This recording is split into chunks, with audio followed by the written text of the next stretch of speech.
بسم الله الرحمن الرحيم. السلام عليكم ورحمة الله وبركاته. magacaygu waa Cabdul Bilaa.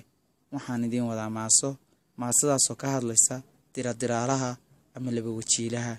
Diraalaha iyo laba wajiiluhu waa qof mar walba bulshadeena aan laga waayin. waa qof aad mar walba iska dhigaya qof saaxiibkaaya, qof ku daacada, qof wanaagaaga jecel, laakiinse inta xumaantaada ku foogan.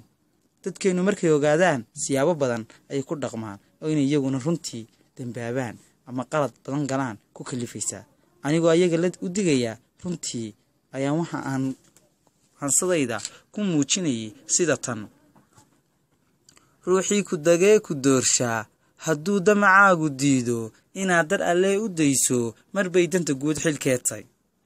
hadduu dacar kuu walaaqo, hadduu dabin kuu maleego, markuu dadka qoloqoleeyo, hadduu gooni kuu duduuco, wuxuu daayin kuu qorsheeyey, kunaba kaa daahin maayo, docdana kaa dooxi maaye. shaydaanku yuu ku duufsan, dhankiisana kuu dabaaliye, naftaada samirka deeqsii, dunidan lagu waari maaye.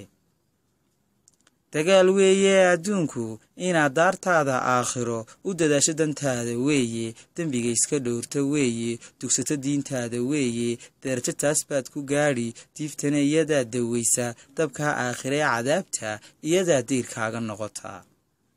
wabilaahi towfiiq, wasalaamu calaykum waraxmatullaahi wabarakaatu.